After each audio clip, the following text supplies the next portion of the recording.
नमस्कार। देश की बात में आप सभी का स्वागत है, अभिनंदन है। आज बात पश्चिम बंगाल की। कोलकाता के एक अस्पताल में, मेडिकल कॉलेज और अस्पताल एक ही बिल्डिंग, उसमें एक डॉक्टर महिला के साथ सामूहिक दुष्कर्म हुआ। फिर उसके शरीर को छत विच्छत किया गया और उसके बाद सारी सरकारी मशीनरी, विशेषतः राज्य की पुलिस, इस बात में जुट गई कि इस सामूहिक दुष्कर्म और हत्या के बर्बर कांड को असामान्य परिस्थितियों में आत्महत्या करा घोषित कर दिया जाए, बता दिया जाए, बना दिया जाए। अपराध होना, कहीं भी अपराध हो सकता है, अपराध होना एक अलग बात है।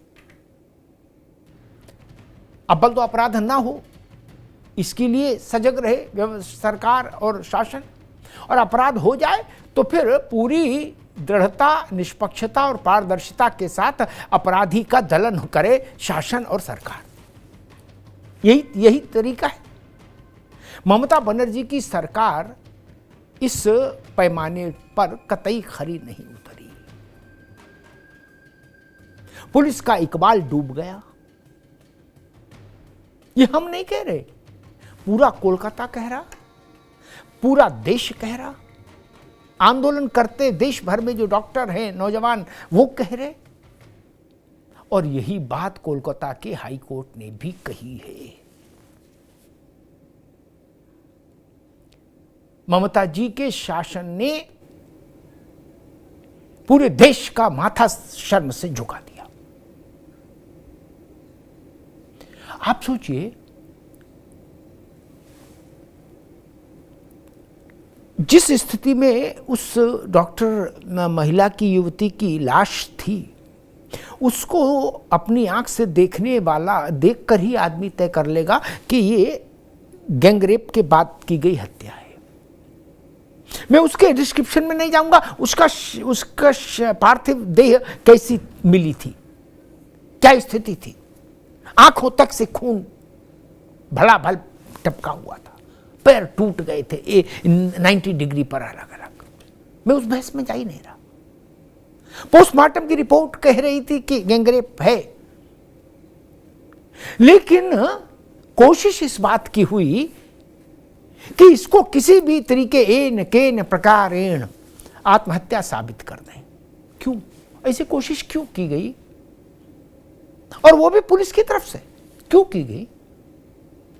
हाई कोर्ट ने जो जजमेंट दिया है ना, इस बर्बर नृशंस और पैशाचिक कांड को सीबीआई को हैंडओवर जब करने की बात आई, और जिस निर्णय में कोर्ट ने कहा कि राज्य की पुलिस की क्रेडिबिलिटी खत्म हो गई है, इसलिए हम ये जांच सीबीआई को दे रहे हैं, उस जजमेंट में कोर्ट ने ये भी कहा है कि हम हैरान हैं कि स्टेट ने इस बर्बर हत्या और गैंगरेप को आत्महत्या बनाने की कोशिश की।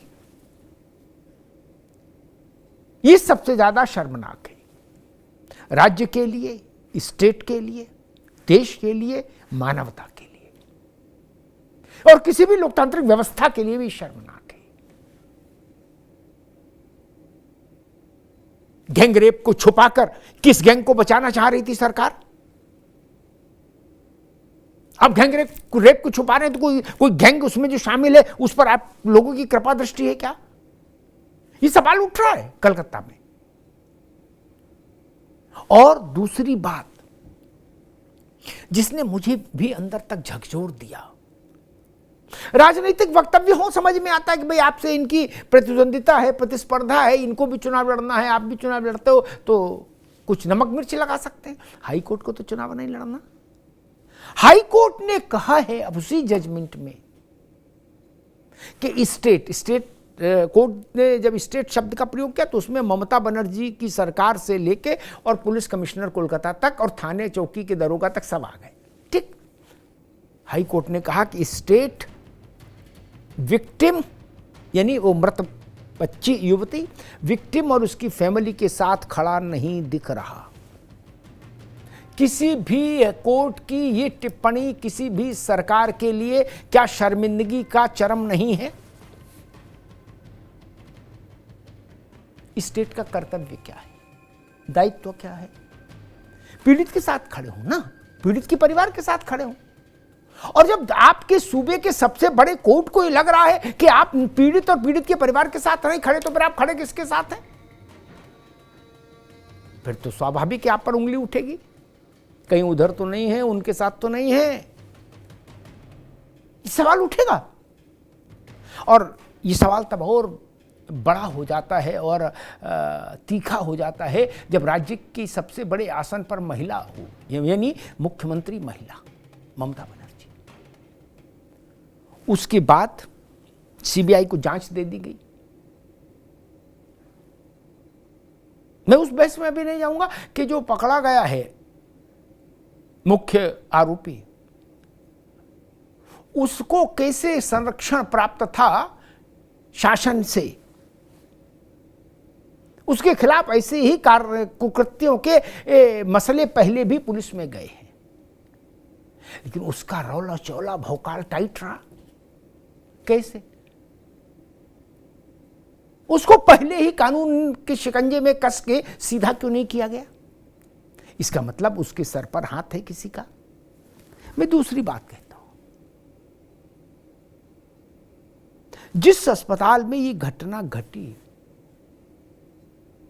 अस्पताल और मेडिकल कॉलेज, उस बिल्डिंग पर जब सीबीआई ने जांच टेक ओवर कर ली, तो बुधवार और बृहस्पतिवार की जो दरमियानी रात यानी मिडनाइट,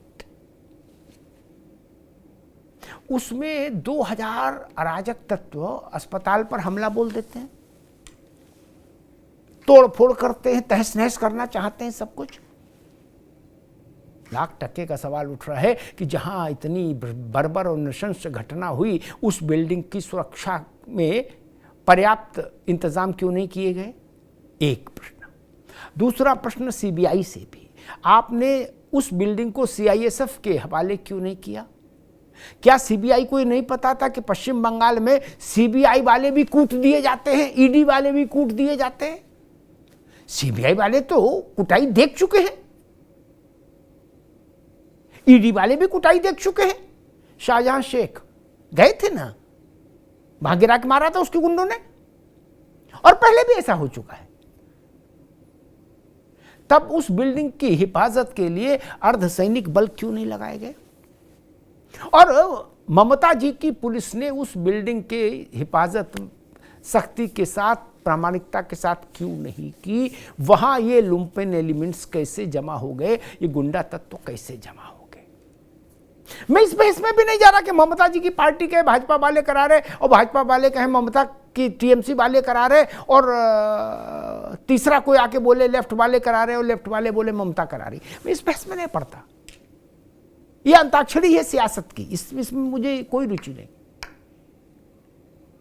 लेकिन पार्टी और सरकार अलग अलग होती है ममता जी, आप सरकार चला रही हैं, तब आपकी जिम्मेदारी थी कि उस बिल्डिंग की हिफाजत हो, अक्षुण्ण रहे वो बिल्डिंग, उसकी सुरक्षा। वो क्यों नहीं पूरी हुई?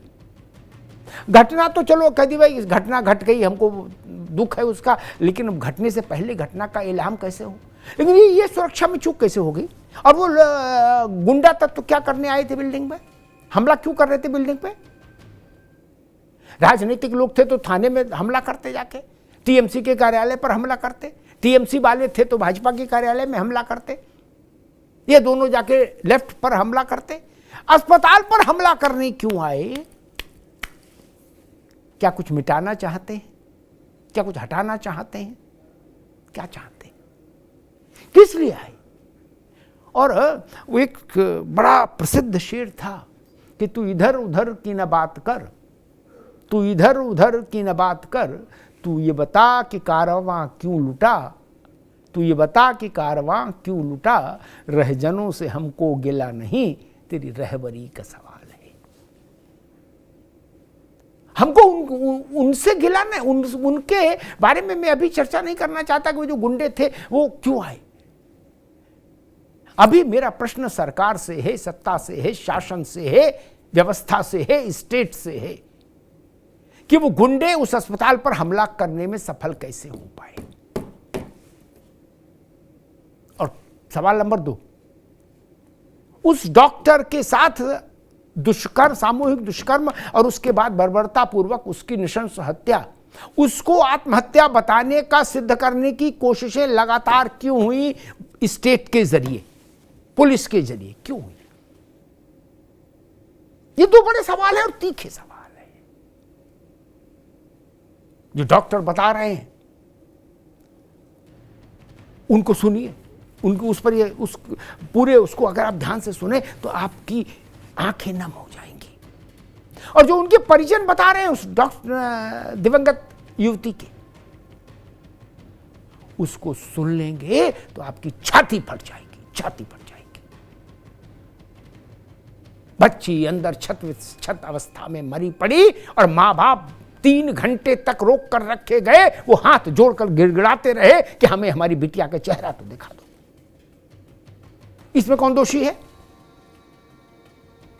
और जो दोष जिसने ऐसा अमानवीय कृत्य किया कि माता पिता को वहां जाने से रोका, सबसे पहले तो उसी को पकड़ के उल्टा लटकाओ, कानून की कोठरी में उसको दाखिल करो। बहुत सारे सवाल हैं। इस घटना ने व्यवस्था की पोल खोल दी है।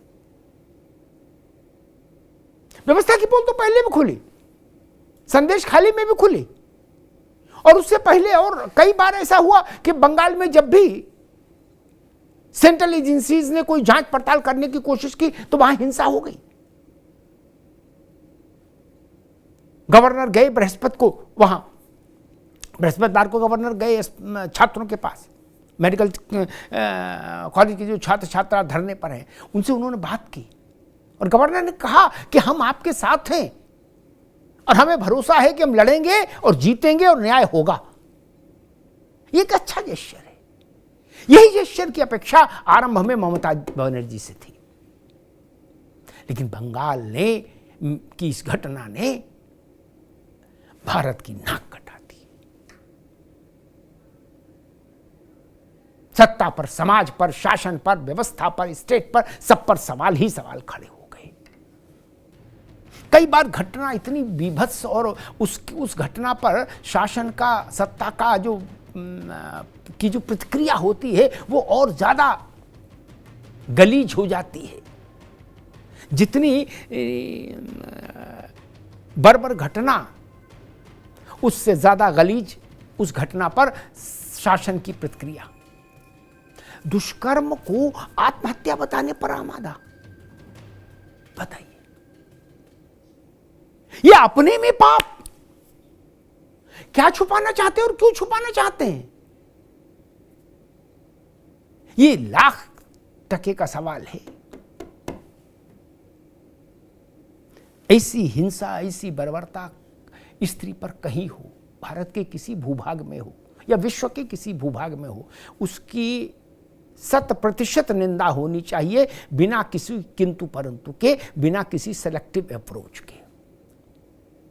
और एक बात हमेशा ध्यान रखिए, अपराध हो जाना एक बात है और उस अपराध पर शासन, सत्ता, प्रशासन अगर कठोरतम कार्रवाई करता न दिखे और पीड़ित के साथ खड़ा न दिखे और अदालतों को कहना पड़े कि राज्य पीड़ित के साथ नहीं खड़ा, तो ये स्थिति उस अपराध से भी ज्यादा शर्मनाक होती है, उस अपराध से भी ज्यादा गई गुजरी होती है। धन्यवाद।